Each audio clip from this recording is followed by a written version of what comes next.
Hey everybody, welcome back to another episode of Mr. Fincham's Fireside Follow-Alongs. Today, we're going to be continuing on with Explorers of North America.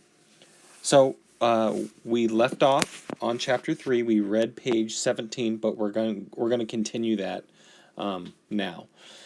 We left off with some information about Columbus, where he was headed, why he was heading there, where he ended up landing, which was the Bahamas. We also learned about Ericsson, the Viking, who traveled west and bumped into the northeastern part of Canada. So he was actually the first person, first European, so to speak, to find the New World, which is just another term for North America. Now remember, technically these were not discovered, so to speak, because there was Native Americans living there to begin with. So you can't kind of already discover something that's, people already know about. They discovered it for themselves. Like they found out about it, yes, but they didn't discover it for the whole world, right? So something to keep in mind. Before we jump into the next chapter, you guys might want to flip back and just get a little recap on the things we read about the Silk Road, what it was, how Christopher Columbus played a role in trying to find a new route to Asia or India, right? Something to think about. So, Explorers of North America, remember North America is the continent that is comprised of the United States, where we live, Canada, and Mexico. So those three things make up North America. So before we get going, we are going to go over quickly the questions for today's reading under the ELA questions and tasks section. So the reading and writing task. What does the title of chapter 3 tell you about the main idea of the chapter? So here's the title. Okay. So remember, a main idea is somebody wanted or needed something, so they blank. That's kind of the recipe to find a main idea.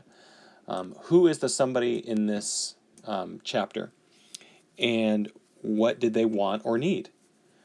And what did they do about it? That's going to be the main idea, right? So what does the title tell you about the main idea? And the text to self-connection.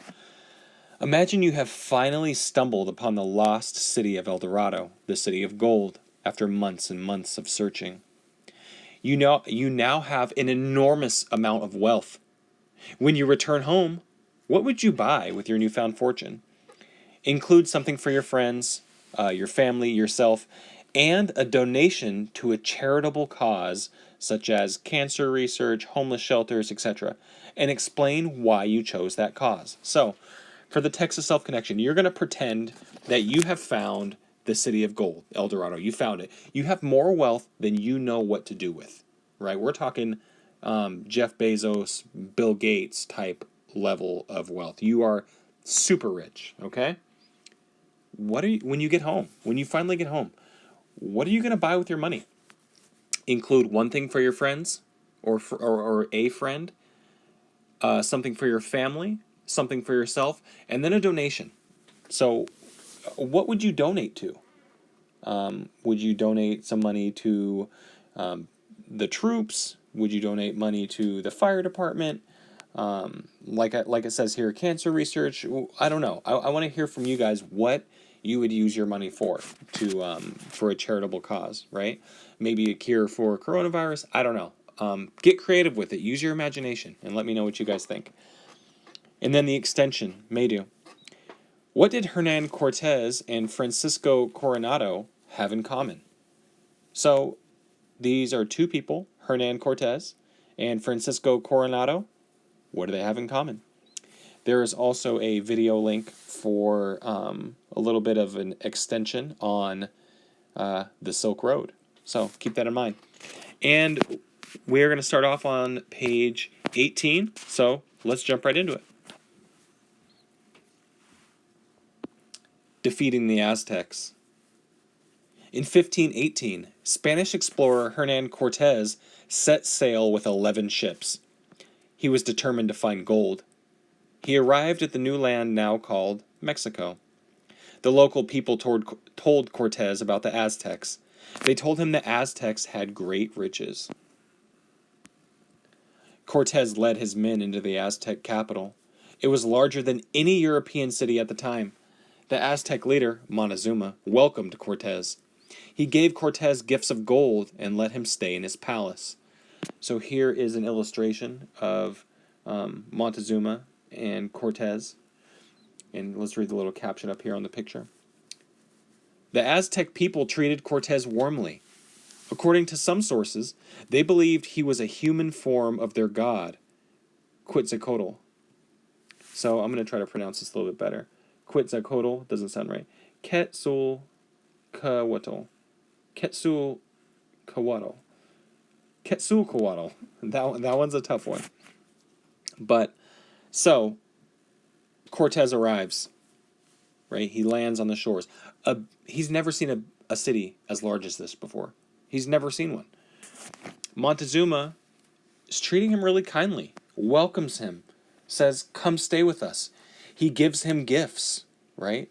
Being a very, very good host. How is he repaid for that? What is Cortes's response? All right, now we're going to go to page 19. All right, let's look at this picture first before we get into the chapter. Montezuma greeted Cortes formally in 1519. Soon Cortes made the ruler a prisoner in his own palace. It took more than 2 years for Cortes and his men to defeat the Aztecs. So, Montezuma invites Cortes in, right? The same way that you might do, to a stranger who's maybe their car broke down, something like that. It's stormy out, right? Somebody knocks on your door. You don't know them, but, they're stuck in the rain. They have no phone.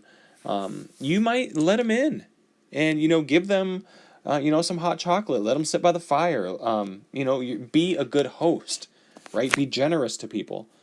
But in this circumstance, it probably wasn't a good strategy because Cortes ended up enslaving Montezuma and Montezuma's people in their own palace, right? First paragraph.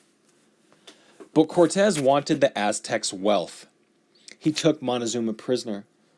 His troops fought the Aztecs and won. Cortes claimed the Aztec land for Spain. He sent back ships loaded with Aztec treasures. Spain declared him a hero. Cortes's victory gave Spain land in the New World.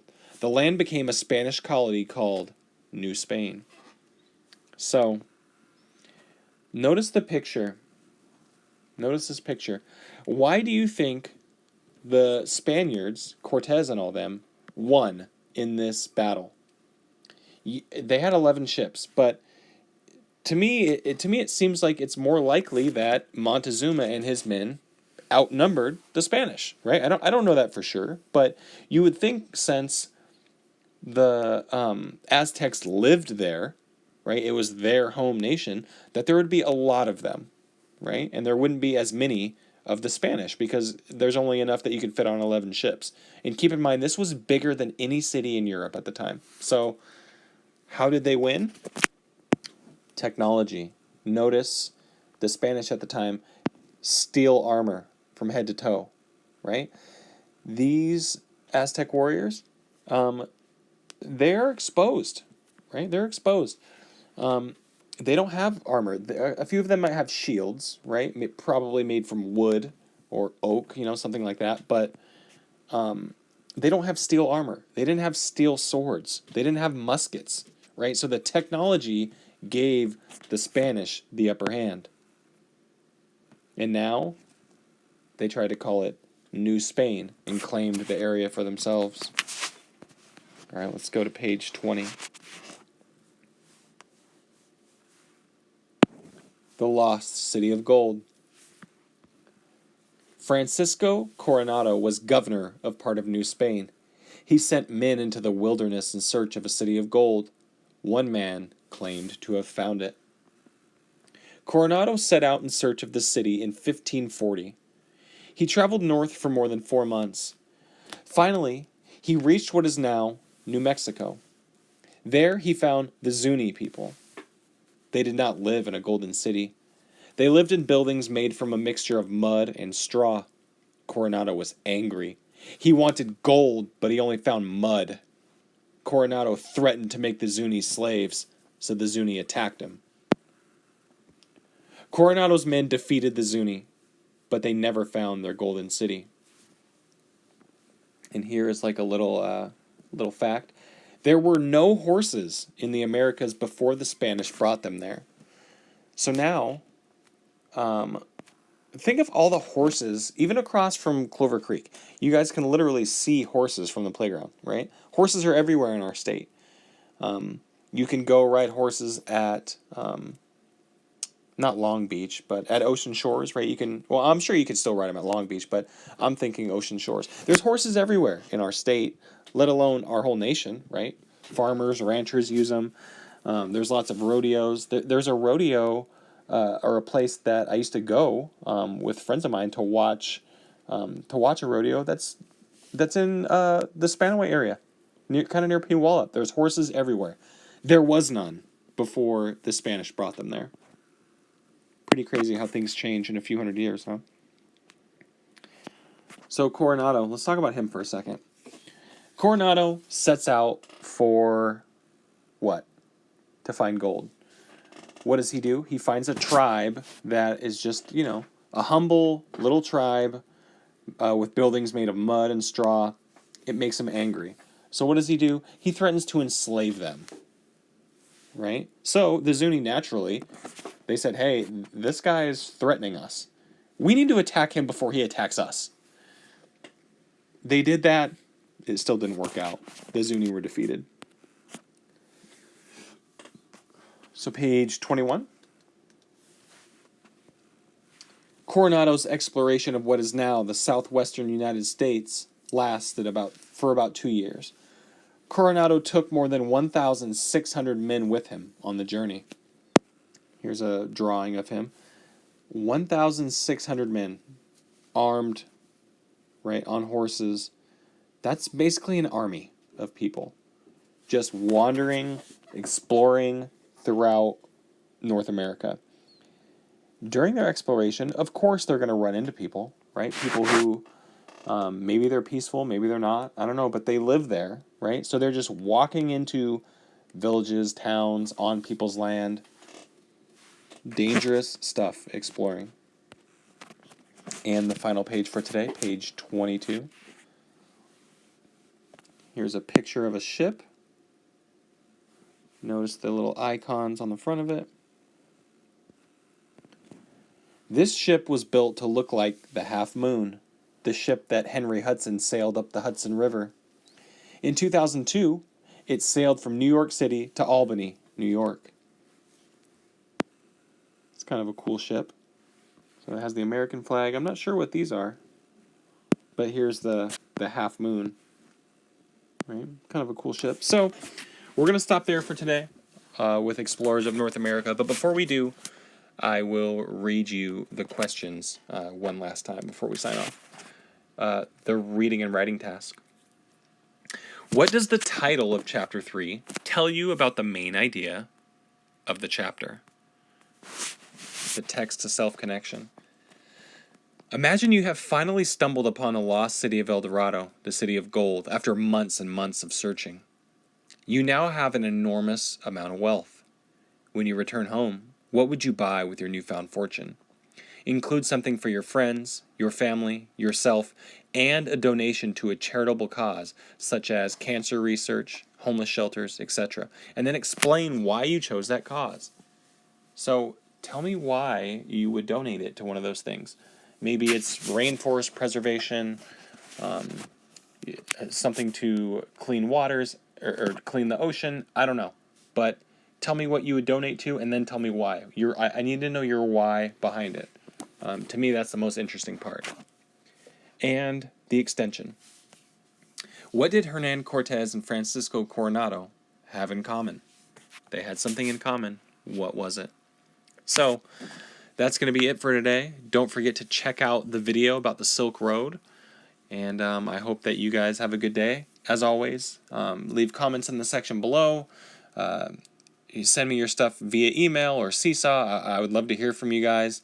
If you guys have any questions about the book or anything that you're wondering, you can always write that down and then ask me in our Zoom meetings and we can talk about it, or just shoot me a message. So that's going to be it for today. Thank you for following along. Until next time, bye-bye.